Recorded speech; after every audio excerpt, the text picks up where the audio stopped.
Estendemos as boas-vindas para amigos que, a parte do grupo do Ministério da Mulher, também está aqui assistindo o programa de hoje. Visitas aqui do hotel, são bem-vindos, e outros amigos aqui de Caldas Novas também.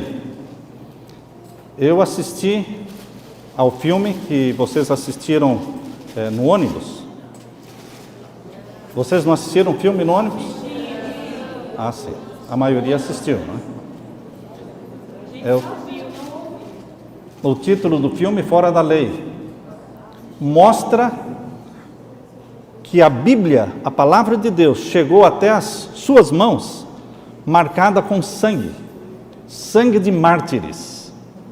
Sangue de mártires estão impregnando as páginas da Bíblia, porque eles traduziram a Bíblia para a linguagem, para o inglês, e depois do inglês para todas as línguas do mundo, mas à custa da vida deles.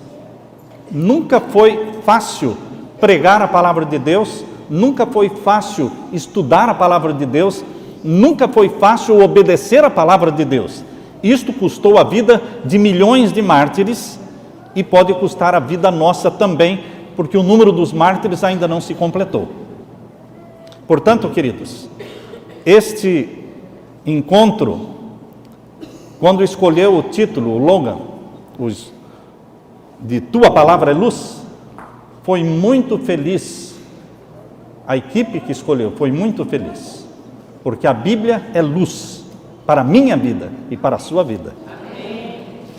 E hoje que as Bíblias podem ser adquiridas, por exemplo, nos Estados Unidos existe a Casa de Dólar, e ali você compra a Bíblia por $1.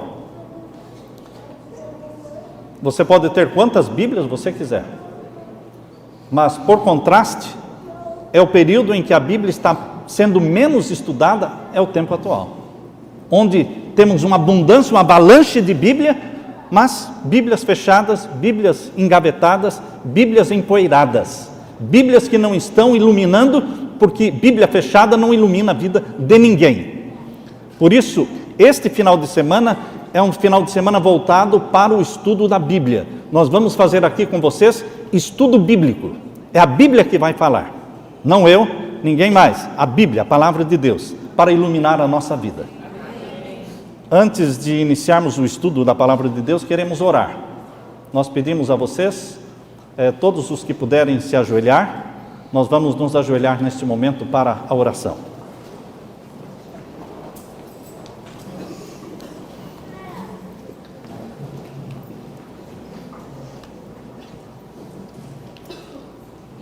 Pai Santo, esta é a melhor posição, na Tua presença. Ajoelhamo-nos diante do Senhor, Criador, mantenedor, aquele que sustenta a nossa vida. Louvamos-te porque o Espírito Santo trouxe este grupo lindo de filhas e de filhos Teus, para comermos do maná celestial, que é a Tua palavra. A Tua palavra é luz, luz na nossa vida, luz no nosso lar, luz no nosso relacionamento entre marido e esposa, luz na educação dos nossos filhos, luz na orientação e na rota da nossa vida em direção ao céu. Te louvamos, Pai, porque não nos deixaste em trevas. Te louvamos pela Bíblia, que com sangue foi preservada até os nossos dias. Louvamos-te, Pai, pelo privilégio de abri-la e estudá-la aqui. Pedimos a unção do Espírito Santo. Que o Espírito Santo seja derramado sobre nós. Que o Senhor nos dê discernimento para entendermos a Tua palavra. É em nome de Jesus que pedimos. Amém, Senhor. Amém.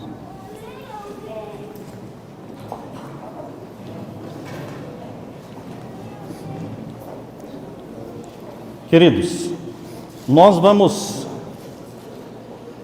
estudar com vocês profecia. Eu não sei quantos encontros como este já escolheram um tema de profecia para todo o final de semana. Então, se você não gosta de profecia, eu peço desculpas, porque nós vamos estudar profecia hoje, amanhã e domingo. Profecias relacionadas ao tempo do fim. Profecias que falam dos eventos finais. Profecias que dizem respeito à sua vida, à sua salvação. E à missão que Deus nos deu como povo adventista do sétimo dia. O povo adventista do sétimo dia é uma igreja remanescente que nasceu com um propósito profético. Não nascemos neste mundo, não surgimos neste mundo como igreja para sermos uma igreja a mais no mundo. Não precisaria. Entre as 42 mil igrejas, diferentes denominações, 42 mil que existem no mundo, Deus não precisaria uma a mais para pregar o que todo mundo já está pregando.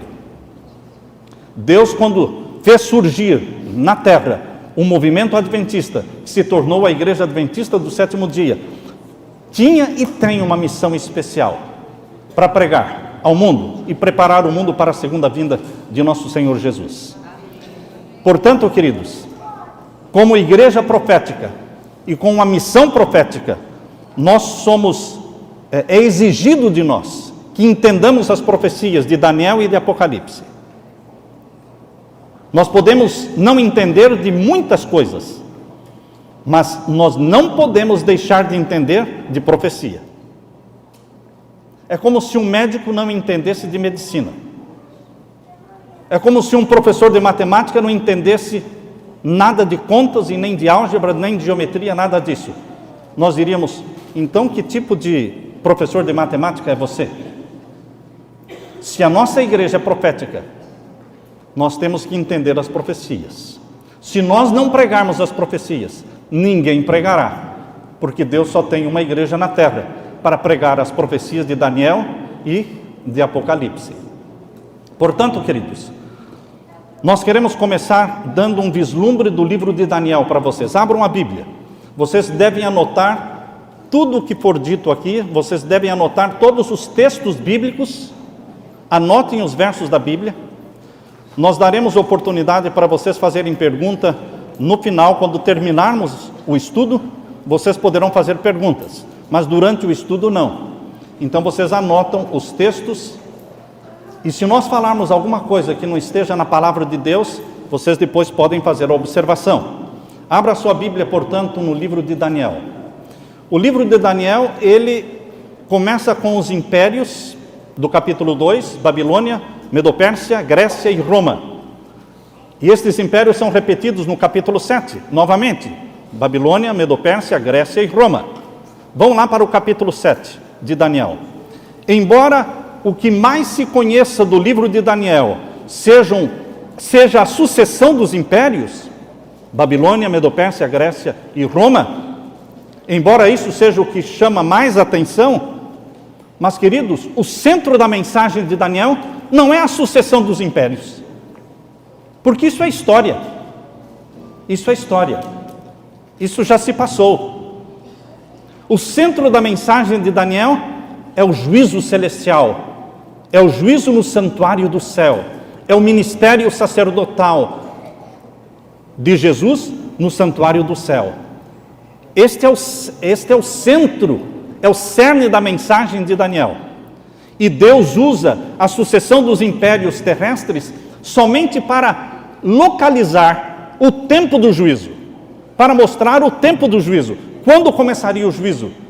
Quando realmente as portas dos céus seriam abertas para entendermos a doutrina do santuário celestial e o ministério sacerdotal de Jesus no céu. Por isso, quando você lê a sucessão dos impérios, lembre-se que esse não é o tema principal de Daniel. Deus está tentando conduzir a sua mente pelos caminhos da história para localizar o momento do juízo. E agora vamos ler Daniel capítulo 7. Daniel capítulo 7 e os versos 9. Percebam que o capítulo 7 de Daniel, depois de falar da sucessão dos 4 impérios, dos 4 animais, no capítulo 7, verso 9, diz assim: eu continuei olhando, até que foram postos uns tronos, e um ancião de dias se assentou. Este ancião de dias é o Deus Pai. Daniel viu na sua visão tronos no céu e Deus Pai assentado sobre o trono. E aqui diz que este ancião de dias tinha um vestido que era branco como a neve, e o cabelo da sua cabeça como a limpa lã, e o seu trono chamas de fogo, e as rodas dele fogo ardente. Um rio de fogo manava e saía de diante dele, milhares de milhares o serviam, e milhões de milhões estavam diante dele. Assentou-se o juízo e abriram-se os livros. Deus usou o capítulo 1, 2, 3, 4, 5 e 6 de Daniel para chegar e falar isso para você. Porque se ele falasse no capítulo 1, não entenderíamos. Ele mostrou a sucessão e a progressão do tempo, mostrando o tempo em que aconteceria o juízo. E o juízo aparece aqui no capítulo 7, verso 9, depois de falar da queda do Império Romano, da divisão do Império Romano em 10 nações da Europa, e do surgimento do chifre pequeno, o poder papal, lá no centro da Europa. Depois de tudo isso, então fala, virá o juízo. E aqui no capítulo 7, queridos, no verso 26, leia o capítulo 7, o verso 25 e 26. Aqui localiza no tempo o juízo. Capítulo 7, verso 25 e 26. E proferirá palavras contra o Altíssimo, está falando do chifre pequeno de Daniel, que é o poder papal. Falaria contra o Altíssimo, que é o nosso Deus, mas destruirá os santos do Altíssimo, que são os que amam a Jesus e que são obedientes aos mandamentos de Jesus. Estes são os santos do Altíssimo. E o que mais? Cuidará em mudar os tempos e a lei. Mudaria um mandamento que diz respeito ao tempo. Dos 10 mandamentos, só um mandamento fala do tempo sagrado, das 24 horas sagradas. Só um mandamento fala de 24 horas sagradas, do tempo sagrado, que é o 4º mandamento. E este mandamento foi mudado do sábado para o domingo. E o que mais? Além de mudar os tempos e a lei, e eles, os santos do Altíssimo, serão entregues na sua mão por um tempo, tempos metade de um tempo, ou seja, 3 anos e meio proféticos, 1260 anos de supremacia papal na Idade Média. Supremacia que começou no ano 538 e terminou em 1798, 1260 anos, em que a Igreja de Deus foi perseguida. Lá em Apocalipse capítulo 12, verso 6, diz que a mulher fugiu para o deserto, onde foi perseguida pelo dragão. Esse é o período da perseguição, que foi a supremacia papal da Idade Média. Queridos, a supremacia papal e a perseguição terminaram no ano de 1798. E depois de 1798, o que aconteceria? Vejam agora o verso 26. Depois que fala dos 1260 anos, que acabaram quando? 1798. E agora o verso 26 localiza o que aconteceria depois de 1798. Verso 26, leiam comigo. Mas o juízo estabelecer-se-á. Quando o juízo se estabeleceria? Depois de um tempo, tempos metade de um tempo, ou seja, depois dos 1260 anos, que acabaram em 1798, então viria o juízo. O juízo viria depois de 1798, depois de 1800. Lembrem-se que Guilherme Miller começou a entender as profecias de Daniel e começou a pregar no ano de 1830, 1833. Ele começou a pregar. Guilherme Miller nos Estados Unidos, José Wolff na Europa, Eduardo Irving na Inglaterra, Manuel Lacunza na América do Sul. Queridos, pregadores que não se conheciam começaram a pregar a mesma mensagem no mundo todo, sem se conhecerem, guiados pelo Espírito Santo. Quando? Depois da supremacia papal ter terminado, depois de 1798. Exatamente no tempo em que a Bíblia diz que viria o juízo. O juízo seria estabelecido, verso 26, mas o juízo estabelecer-se-á, e eles tirarão o seu domínio. Tirarão o domínio de quem? Do poder papal. E para o destruir. Agora, nós lemos o capítulo 7. Agora o capítulo 8, queridos. Vejam o capítulo 8 e o verso 14. Capítulo 8, verso 14. E ele me disse, até 2300 tardes e manhãs e o santuário será purificado. A purificação do santuário, aqui é o juízo celestial. O santuário mencionado aqui em Daniel 8,14 é o santuário do céu. Os 2.300 anos mencionados aqui começaram em 457 antes de Cristo e acabaram em 1844 depois de Cristo. 2.300 anos, 457 a 1844. E o que aconteceria no final dos 2.300 anos? Seria feita a purificação do santuário. A purificação do santuário é o juízo celestial. O juízo mencionado no capítulo 7, agora está sendo mencionado aqui no capítulo 8, verso 14. Esse é o centro da mensagem de Daniel. Agora, queridos, eu desafio vocês a lerem, ao chegarem em casa, e se alguém tiver o livro aqui, já pode ler hoje à noite mesmo, o livro Testemunhos para Ministros, capítulo 3. Capítulo 3. É um capítulo inteiro, intitulado As Santas Escrituras. Tua palavra é luz. Leiam este capítulo. É um capítulo que tem lá 7, 8 páginas. Leiam ele todo. Ali fala da necessidade de estudarmos a Bíblia e entendê-la e não sermos meros refletores dos pensamentos dos outros. O Espírito Santo não dá mais luz para o pastor do que para o membro. O Espírito Santo dá a luz para o entendimento da palavra de Deus para aquele que busca com jejum e oração. E você não pode se desmerecer dizendo, não, a mim Deus não vai iluminar, a mim Deus não vai me dar luz ou entendimento, discernimento. Por que não? Porque você crê que não. Por isso Ele não vai dar. Porque se você diz que Deus não dará, Ele não dará mesmo. Porque a Deus você tem que ir pela fé, crer que Ele será realmente o seu guia e o Espírito Santo o iluminará. Neste capítulo, as Santas Escrituras fala que o livro de Daniel e o livro de Apocalipse são um só livro. Não são dois, são um só livro. E Ellen White diz que deveriam ser encadernados juntos e publicados juntos, como sendo um só livro, porque falam dos mesmos assuntos. Ora, queridos, qual é o principal assunto de Daniel? Juízo celestial no santuário do céu. Se falam dos mesmos assuntos, então qual é o assunto também do Apocalipse? Juízo celestial no santuário do céu.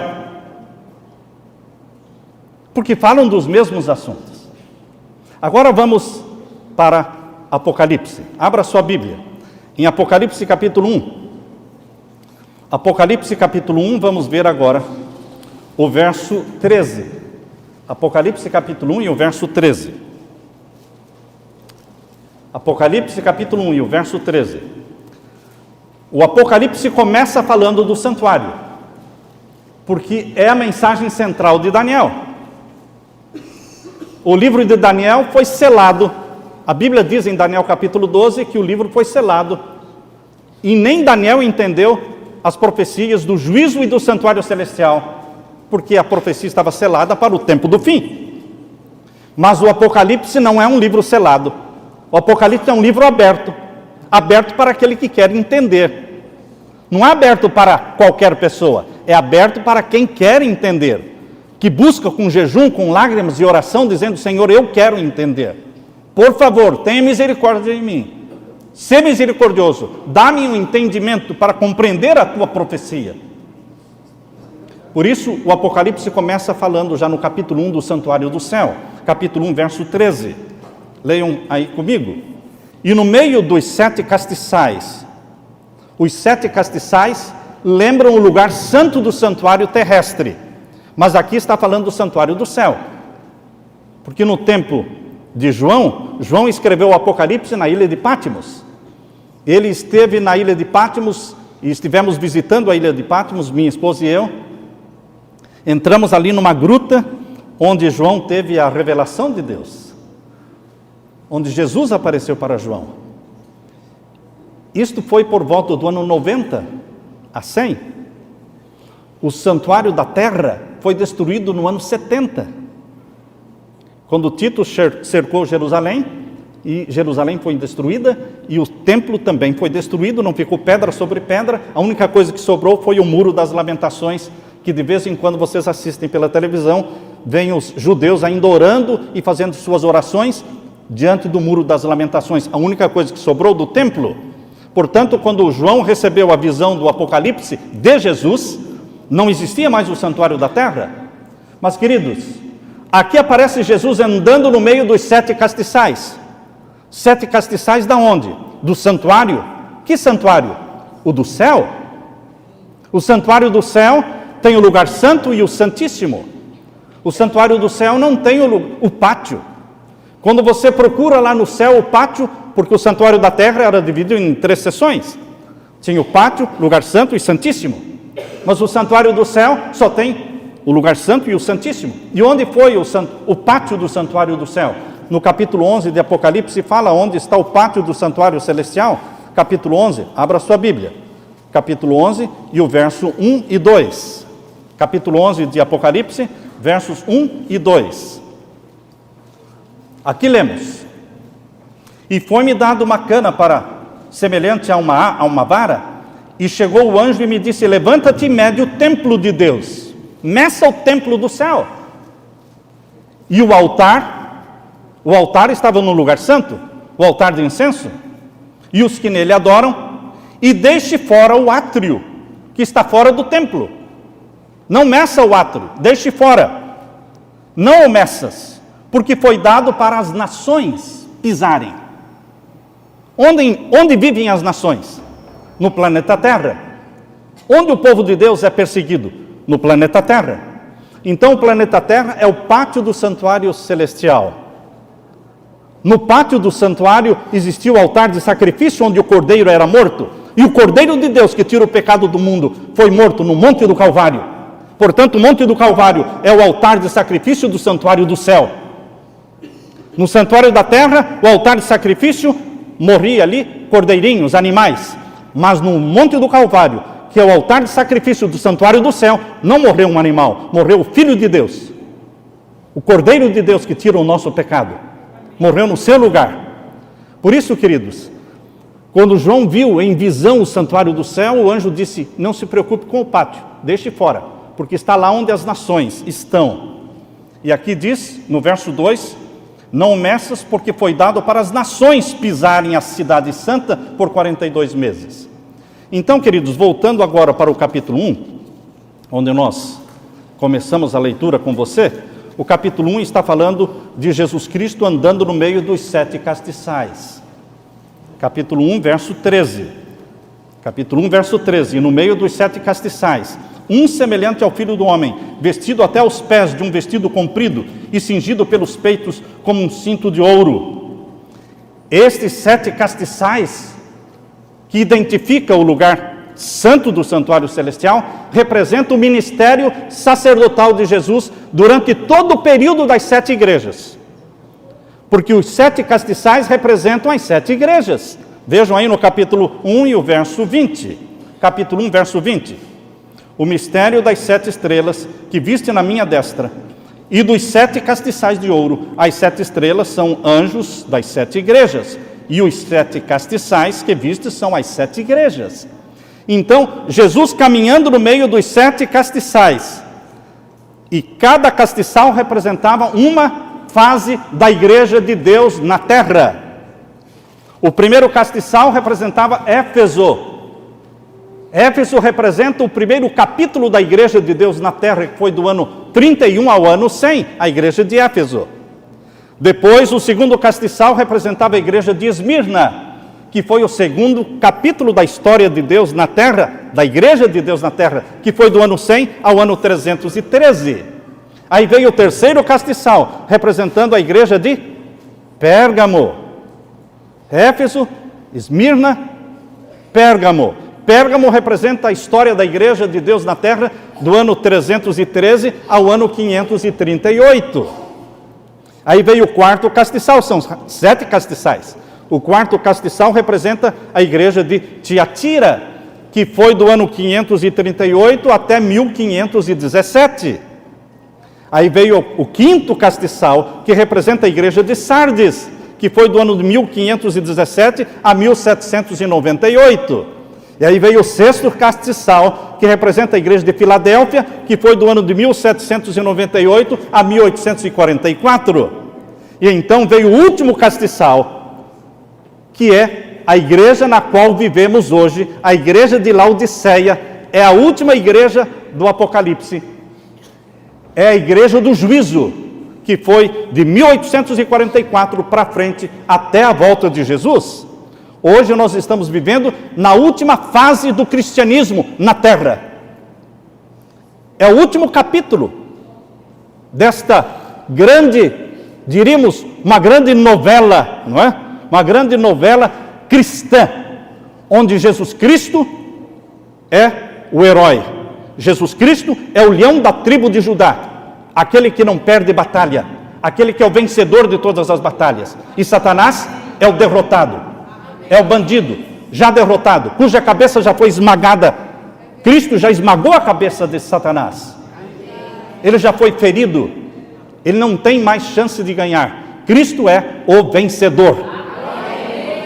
Meu querido amigo, minha querida irmã, Jesus Cristo preparou no Apocalipse a história, revelou no Apocalipse a história do ministério dele no céu. Portanto, o capítulo 1 fala das 7 igrejas, capítulo 2 também, capítulo 3 também. Agora, queridos, leiam comigo o capítulo 3 e o verso 7.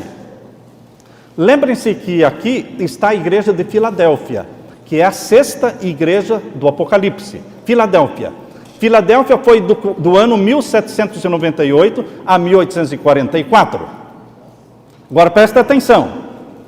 Quando chegou na igreja de Filadélfia, em que ano? 1798 a 1844.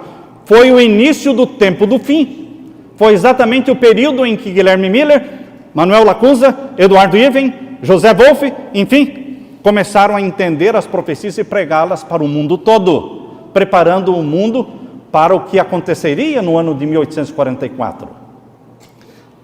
Quando chegou o período de Filadélfia, capítulo 3, verso 7, vamos ler.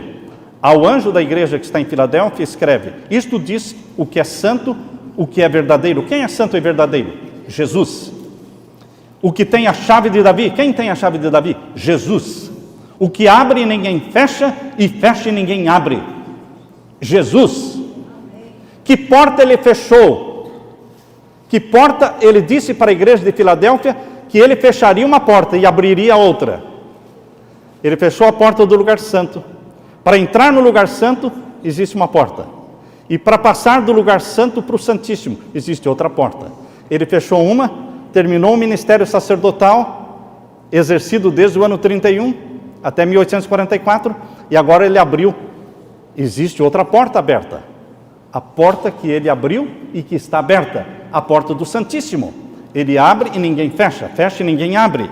E agora o verso 8 diz: eu sei as tuas obras, eis que diante de ti pus uma porta aberta.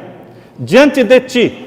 Filadélfia começou em 1798 e Deus colocou uma porta aberta não em 1798. Diante de ti pus uma porta aberta. A porta aberta foi em 1844. Diante do povo de Filadélfia foi colocada uma porta aberta em 1844. Esta porta aberta é a porta do Santíssimo, que mostra onde está o trono de Deus, onde Jesus Cristo exerceria a segunda fase do seu ministério sacerdotal. E agora, queridos, vejam, no capítulo 4, verso 1, mostra qual é essa porta aberta. Capítulo 4 agora, verso 1. Vamos ler. Leiam comigo. Depois destas coisas, depois que mostrou a porta aberta, depois que falou de Laodiceia, que é o povo do juízo, é a igreja do juízo, depois disso, no capítulo 4, verso 1 diz: depois destas coisas, olhei, e eis que estava uma porta aberta, não para o céu, mas no céu. Não era uma porta aberta para o céu, mas era uma porta aberta lá dentro do santuário, o santuário do céu. E quando Jesus mostrou para João esta porta aberta dentro do santuário, no céu, ele viu o quê? O trono de Deus. E Deus assentado sobre o trono. E o que aconteceria dali para frente? Porque aqui está dizendo, continue lendo o capítulo 4, verso 1. Depois destas coisas, olhei e eis que estava uma porta aberta no céu. E a primeira voz, a voz de Jesus, que como de trombeta ouvira falar comigo, disse, sobe aqui, e mostrar-te-ei as coisas que vão ocorrer quando? Depois destas. Que destas? A história das 7 igrejas foi mostrada para João. E agora eu vou mostrar para você, João, o que vai acontecer depois da 6ª igreja. No período da 7ª igreja, chamada a igreja do juízo. João agora entrou numa visão que lhe abriu o céu, e ele viu no céu o trono de Deus, diz o verso 2. Leia comigo o verso 2. E logo fui arrebatado em espírito, e eis que um trono estava posto no céu, e um assentado sobre o trono. A visão que você leu comigo, lá de Daniel capítulo 7, falou, existiam tronos no plural, mas não falou quantos tronos. Aqui em Apocalipse é mais específico, porque aqui fala quantos tronos. Lá não fala quanto, fala tronos no plural. E aqui fala quantos? Fala, eu vi um trono que estava posto no céu e um assentado sobre o trono. E agora diz o verso 4, e ao redor daquele trono havia 24 tronos. E vi assentados sobre os 24 tronos, anciãos vestidos de vestidos brancos, ou seja, seres humanos, comprados da terra, vestidos de branco, que representa a justiça dos santos. E tinham sobre suas cabeças coroas de ouro, porque venceram o pecado. Foram pessoas que ressuscitaram com Jesus e subiram ao céu com Jesus. E agora eles estão ministrando no santuário do céu junto com Jesus. Queridos, no capítulo 3, mostra Filadélfia, uma porta eu pus diante de ti. Na igreja de Laodiceia, Deus fala, essa é a igreja do juízo, porque Laodiceia quer dizer povo do juízo. E agora começa o capítulo 4:1 dizendo, eu vou te mostrar agora, João, uma porta no céu, e você vai penetrar no lugar santíssimo, e vai ver o trono de Deus, e 24 outros tronos ao redor, 25 tronos. Mais específico, a cena que João está vendo é a mesma cena que Daniel viu, só que aqui com mais detalhes. Agora o capítulo 5 e o verso 1. Capítulo 5, verso 1. E vi na destra daquele que estava sentado sobre o trono.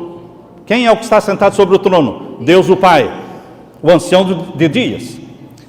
Eu vi na destra, ou seja, na mão direita daquele que estava sentado sobre o trono, um livro, escrito por dentro e por fora, selado com 7 selos.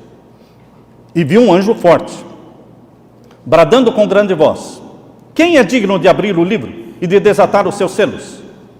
E ninguém no céu, nem na terra, nem debaixo da terra, podia abrir o livro, nem olhar para ele.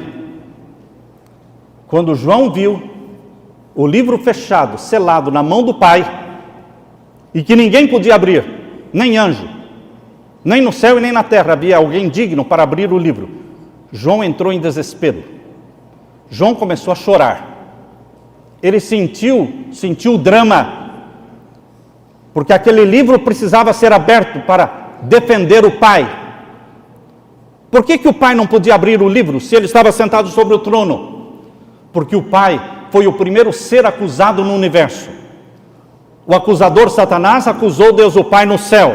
Por isso Jesus se levantou em defesa do Pai no céu e expulsou Satanás, porque ele acusou o Pai. O Filho se levantou em defesa do Pai.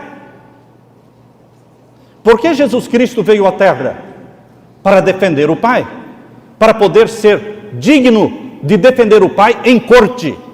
Cristo Jesus nasceu da Virgem Maria e viveu uma vida santa e perfeita, morreu na cruz e ressuscitou e subiu ao céu, para ser digno de abrir o livro e defender o Pai na corte celestial. diante do universo. Porque as acusações feitas por Satanás contra o Pai foram feitas diante do universo. E só poderiam ser respondidas em corte. O Pai não podia se defender. O réu não pode se defender. O réu tem que ter alguém que o defenda. E quem defende o Pai? O Filho. Que honra, que privilégio. Mas não é só Jesus que defende o Pai. Porque Deus, o Pai, não tem só um filho. Todo aquele que nasce do Espírito Santo, todo aquele que é comprado pelo sangue de Jesus, é filho de Deus. Amém. João capítulo 1, verso 12 diz: e a todos deu-lhes o poder de serem feitos filhos de Deus. João 1, 12. A saber, os que creem no seu nome. Meu querido, você que foi comprado pelo ouro do sangue de Jesus e pela prata das suas lágrimas, você é filho, você é filha. E não é só Jesus que tem que defender o Pai. Porque não é só Jesus que obedeceu à lei do Pai. Deus tem na terra um grupo enorme de filhos e filhas, como Abel, como Jó, como João Batista, como Jesus, como Moisés, como Enoque, como aquela multidão que ressuscitou com Jesus e já subiu para o céu. Deus sempre teve na terra um grupo chamado filhos e filhas de Deus, que vivem na terra, têm os pés na terra, mas têm a cabeça no céu, porque a vida deles está voltada para o céu. Eles não pensam em outra coisa, só pensam no céu. Quando Deus criou Adão e Eva, Deus já sabia que Adão e Eva iriam pecar. Deus já sabia. E por que criou? Porque Deus precisava de uma família chamada família humana para defendê-lo diante do universo. Deus precisava de um defensor. E o defensor seria o Filho unigênito de Deus, Jesus. Mas Jesus disse: eu não vou usar só a minha vida perfeita. Eu vou usar a vida também dos meus irmãos e das minhas irmãs para defender o meu Pai em corte, na corte celestial. A vida daqueles que obedecem os mandamentos de Deus, a vida daqueles que amam a Jesus e têm fé em Jesus, ela é usada na corte celestial para defender a Deus o Pai e calar a boca de Satanás. Satanás proclamou que a lei de Deus é injusta, que a lei de Deus é arbitrária, que ninguém poderia guardar a lei de Deus. Jesus provou, como homem, que é possível guardar a lei de Deus. E todos os pecadores e pecadoras que abraçam a Jesus como Salvador, também podem, pelo poder do Espírito Santo habitando em você, você também pode guardar a lei de Deus. E Deus está provando isso diante do universo, mostrando que as acusações de Satanás são inválidas. Você e a sua vida são um triunfo, um monumento usado por Jesus para defender o Pai. Que privilégio! Uma vez alguém me disse: pastor, então Deus sabia que Adão e Eva iriam pecar? Sim, sabia. E por que criou? Deus criou Adão e Eva e a família humana para serem cobaias? Não. Deus, o Pai, criou uma ordem distinta de seres, chamada filhos e filhas, gerados pelo Espírito Santo. Porque Jesus foi gerado pelo Espírito Santo no ventre da Virgem Maria, mas todos nós que amamos a Jesus também fomos gerados pelo Espírito Santo em algum dia da nossa vida. Não nascemos do ventre materno gerados pelo Espírito Santo como Jesus, mas quando abraçamos a Jesus como Salvador, o Espírito Santo gera em você uma natureza que você não tinha, chamada natureza santa e espiritual, que é a natureza de Jesus. E você se torna filho e filha de Deus. E esses filhos de Deus morrem pelo Pai. Os mártires, milhões deles, morreram pelo Pai Celestial. Jesus morreu pelo Pai Celestial. Jesus disse: minha comida e minha bebida é fazer a vontade do meu Pai. Os filhos e as filhas de Deus na terra não têm escolhas próprias. Não. Eles vivem para agradar o Pai. É do teu agrado, Pai, eu vestir esta roupa? É do teu agrado, Pai, eu comprar isso, comprar aquilo, ir a tal lugar? É do teu agrado? você sempre pergunta: o que é a vontade do meu Pai? Porque eu estou aqui na terra para fazer a vontade do meu Pai. Jesus submeteu a sua vontade à vontade do Pai. Queridos, eu não me sinto cobaia, eu me sinto honrado, privilegiado em ser filho de Deus e viver para glorificar o nome do meu Pai, custe o que custar, mesmo a vida. Portanto, meu querido irmão, minha querida irmã, Jesus Cristo quer dar para você essa esperança de vida. Agora, Jesus Cristo, no capítulo 5, verso 7, vejam aí. Vamos ler o capítulo 5, verso 5. Capítulo 5, verso 5 de Apocalipse. João estava chorando. E um ancião chegou para ele e disse o quê? Capítulo 5, verso 5. E disse-me um dos anciãos: não chores. Eis aqui o leão da tribo de Judá, a raiz de Davi, que venceu para abrir o livro e desatar os seus selos, seus 7 selos. Eu posso imaginar um sorriso que surgiu na face de João. O choro se transformou em alegria, porque agora existia uma esperança. Eis o leão da tribo de Judá, o nosso irmão mais velho, carne da nossa carne e sangue do nosso sangue, que nasceu e viveu e morreu e ressuscitou e subiu ao céu, para ser digno de abrir o livro selado com 7 selos e defender o Pai na corte celestial. Queridos, este juízo celestial está descrito em pormenores na abertura de cada um dos selos. Quando você abre a sua Bíblia agora em Apocalipse 6, você abre a sua Bíblia agora em capítulo 6 de Apocalipse, você vê aqui os 7 selos. E Jesus Cristo vai abrindo selo por selo. Quando é que ele recebeu o livro da mão do Pai? Quando ele entrou na presença do Pai. Vejam aí o capítulo 5, verso 7. Capítulo 5, verso 7 diz quando é que ele recebeu o livro. Capítulo 5, verso 7. E veio e tomou o livro da destra, da mão direita, não é? Daquele que estava sentado sobre o trono. 1844, 22 de outubro. Jesus entrou na presença do Pai, recebeu o livro, selado com 7 selos. E agora ele começa a abrir. O primeiro selo que ele abre surge na visão dada a João, o que é um cavalo branco. Capítulo 6, verso 1, verso 2 melhor. Capítulo 6, verso 2. E olhei, e eis um cavalo branco. E o que estava sentado sobre ele tinha o que? Um arco, e foi-lhe dado uma coroa, e saiu vitorioso para vencer. O cavalo branco representa quem? O povo de Deus. O juízo celestial começa não pelos ímpios. O juízo celestial começa pela casa de Deus. E a casa de Deus aqui está representada pelo cavalo branco.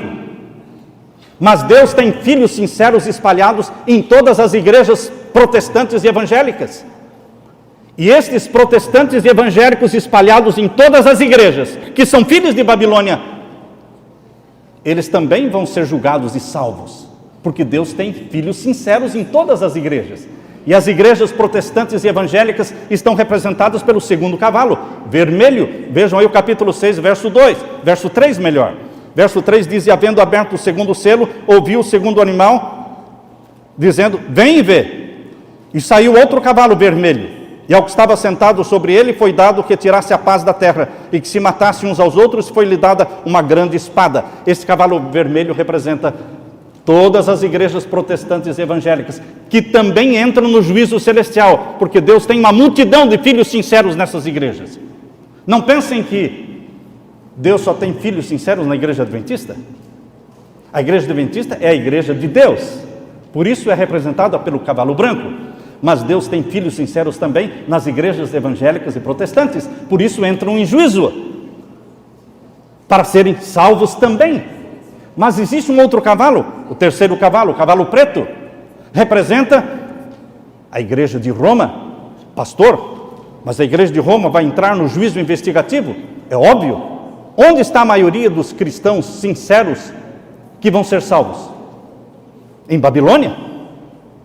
É de lá que virá a grande multidão. A grande multidão de salvos e sinceros vem das filhas de Babilônia e de Babilônia. E Babilônia, a igreja de Roma, está representada aqui pelo cavalo preto.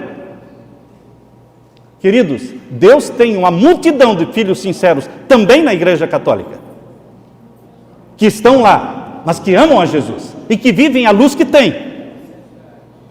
Mas Será que Deus não tem filhos sinceros também nas igrejas e nas religiões não cristãs, no hinduísmo, por exemplo, no islamismo, no budismo, no confucionismo, no shintoísmo, todas essas religiões não cristãs, pagãs? Será que Deus não tem filhos sinceros lá também?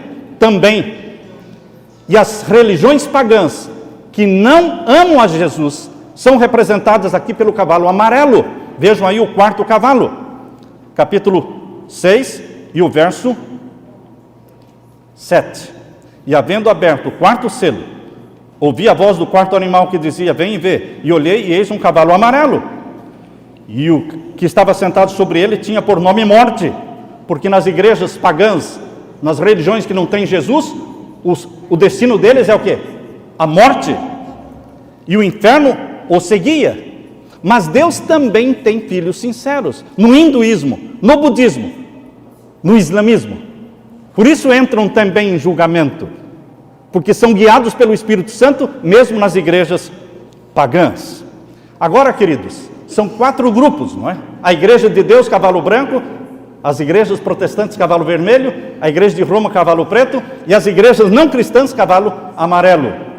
Agora, o quinto selo, queridos, tem um grupo especial de pessoas que pertencem ao cavalo branco, mas aparecem especificamente no quinto selo, porque eles formam um grupo especial, chamado grupo dos mártires.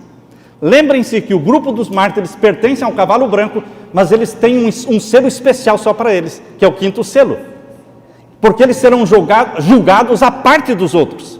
Agora percebam aí no capítulo 6, verso 9. Capítulo 6, verso 9. E havendo aberto o quinto selo, vi debaixo do altar as almas dos que foram mortos por amor da palavra de Deus e por amor do testemunho que deram. São mártires que foram mortos por amor a Jesus, como William Tyndale, como John Hus e tantos outros que foram mortos como mártires. Eles perceberam que todos os outros estavam sendo julgados, mas eles, os mártires, desde Abel, o primeiro mártir, não estavam sendo julgados. E eles perguntaram para Deus: por que os outros já estão sendo julgados e nós não? Vejam aí o capítulo 6 e o verso 10 agora. E clamavam com grande voz, dizendo: até quando, ó verdadeiro e santo dominador, não julgas e vingas nosso sangue dos que habitam sobre a terra? Até quando? Não nos julgas? Por que até quando? Porque os outros estavam sendo julgados e eles não. Qual foi a resposta de Deus para eles? Verso 11. E foram dadas a cada um compridas vestes brancas, e foi-lhes dito que repousasse ainda um pouco de tempo, até que também se completasse o número dos seus conservos e seus irmãos, que haviam de ser mortos como eles foram. O número dos mártires ainda está se completando, e então eles serão julgados. Vocês sabiam que morrem 100.000 mártires por ano? Nós que vivemos em países livres, como aqui, como nos Estados Unidos, não fazemos ideia de que 100.000 mártires morrem por ano. É muito. Mas esse número de mártires vai aumentar quando vier o decreto dominical. Muito mais mártires vão dar a sua vida, derramar o seu sangue para a conversão de outras pessoas. Eles serão julgados somente quando se completar o número dos mártires. Quando vai se completar o número dos mártires? Quando vier a perseguição, a sacudidura da igreja de Deus após o decreto dominical. Mas, queridos, agora vem o sexto selo. O sexto selo diz aqui no capítulo 6, verso 12: e havendo aberto o sexto selo, olhei, e eis que houve um grande tremor de terra. Quando o sexto selo se abriu, houve um grande tremor de terra. E você diz: foi 1755 o terremoto de Lisboa. Sim. Mas lembrem-se, querido, 1755 o terremoto de Lisboa, 1780 o escurecimento do sol, e 1780 também a lua vermelha. Mas a lua vermelha está voltando a aparecer. Dezenas de pessoas me escreveram perguntando: pastor, o que está acontecendo? E essa lua vermelha agora? O mundo todo assustado. Que lua vermelha é esta? Este é um sinal do fim? Queridos, os sinais mencionados do sexto selo anunciaram a chegada do juízo dos mortos em 22 de outubro de 1844, amém? Deus não começou o juízo sem anunciar o juízo. Anunciou o juízo em 1755, com o tremor de terra de Lisboa, 1780, escurecimento do sol e da lua, e 1833, queda das estrelas. E então, em 1844, começou o juízo dos mortos. Deus não começa um juízo sem avisar, porque Deus quer salvar as pessoas. Agora está chegando a hora do juízo dos vivos, que diz respeito a você e a mim. E Deus vai julgar a você e a mim. E a palavra de Deus diz que este será o período de uma conversão como nunca aconteceu. Uma multidão como a areia do mar vai se converter e se colocar ao lado de Jesus, os que guardam os mandamentos de Deus. Mas, queridos, como esta grande multidão vai se converter? Como é que o Evangelho vai alcançar o mundo todo em nossos dias? Não só através da televisão ou da página impressa. Deus vai usar o céu e a terra, os sinais da natureza, para sacudir e acordar o mundo, porque haverá de novo o sinal do grande tremor de terra. Você pode estar dizendo, eu não acredito que vai acontecer de novo. Então se prepare, porque vai acontecer de novo. E não diga que é uma profecia falsa, porque só será falsa quando não acontecer. Se o decreto dominical sair, for aprovado, sem tremor de terra, sem escurecimento do sol, sem lua vermelha e sem queda das estrelas, se estes sinais não acontecerem um pouco antes do decreto dominical, e não acontecerem também durante o decreto dominical, então você poderá dizer, foi uma profecia falsa. Deus não avisou a chegada do juízo dos vivos. Mas que juízo é esse? Deus que não vai avisar a chegada do juízo dos vivos. Por que Deus teria interesse em julgar as pessoas sem avisá-las? Deus vai avisar, e vai avisar através de um tremor de terra, que nunca houve igual. E na sequência, as mesmas pessoas que assistiram o tremor de terra, também vão assistir o escurecimento do sol, e também vão assistir a lua vermelha, e também vão assistir a queda das estrelas, e também vão assistir os tsunamis, sacudindo o oceano, e provocando ondas enormes invadindo a terra. Todas as regiões litorâneas serão cobertas pelas águas. Queridos, e o mundo, pasmado, vai perguntar, o que é isso? E somente o povo de Deus, que entende as profecias, poderá responder, esses são os sinais anunciando que chegou o juízo dos vivos. E vai começar o selamento do povo de Deus, mencionado no sexto selo. O sexto selo fala que o selamento começa pela casa de Deus, chamada 144 mil. O selamento começa por quem? Pela casa de Deus, no capítulo 7 e o verso 3.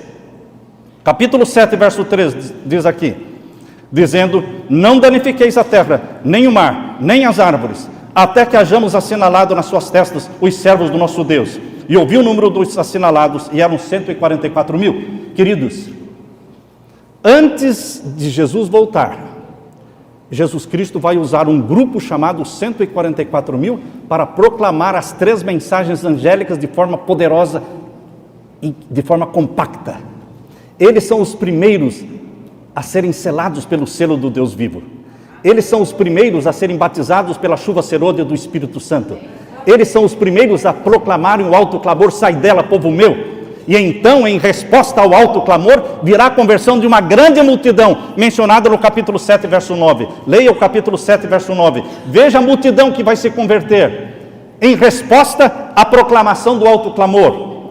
Capítulo 7, verso 9. Depois destas coisas, olhei, eis aqui uma multidão a qual ninguém podia contar. O primeiro grupo é um grupo menor, 144 mil, mas agora é uma multidão que ninguém podia contar, mas também de salvos vivos. E agora os salvos vivos, a grande multidão e os 144 mil atravessam o período da tribulação juntos. Capítulo 7 e o verso 13. Capítulo 7, verso 13, leia comigo. E um dos anciãos me falou dizendo, estes que estão vestidos de vestidos brancos, quem são e de onde vieram? E eu disse-lhe, Senhor, tu sabes. E ele me disse, estes são os que vieram da grande tribulação e lavaram seus vestidos e os branquearam no sangue do Cordeiro. Por isso estão diante do trono de Deus e os servem de dia e de noite. Queridos, nós vamos passar pela grande tribulação juntamente com a grande multidão que vem da igreja Babilônia, das filhas de Babilônia, das igrejas não cristãs, uma multidão de filhos e filhas de Deus. E haverá um só rebanho e um só pastor. Deus quer que você pregue esta mensagem.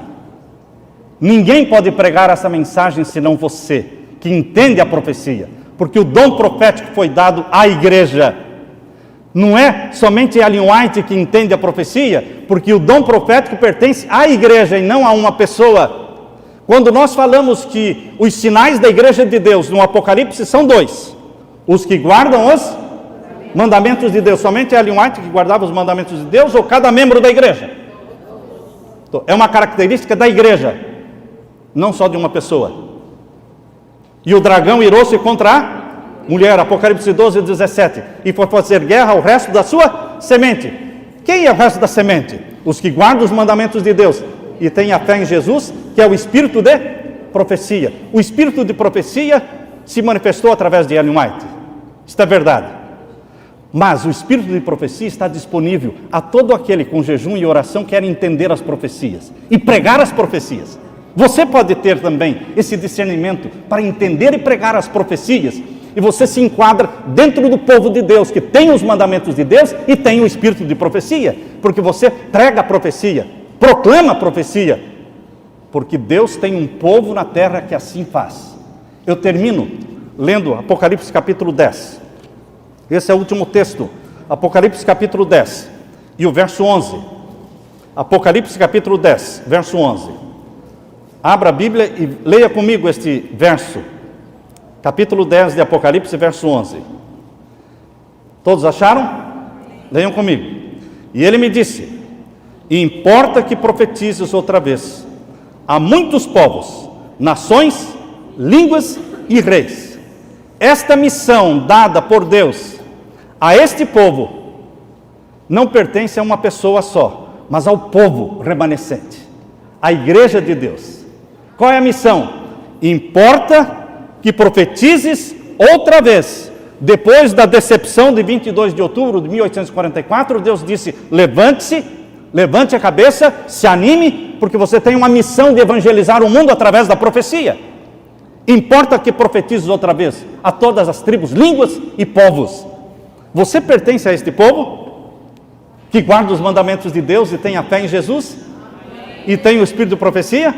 Então, tua também é a missão de evangelizar o mundo e de proclamar esta mensagem e preparar um povo para a volta de Jesus. Amém, irmãos?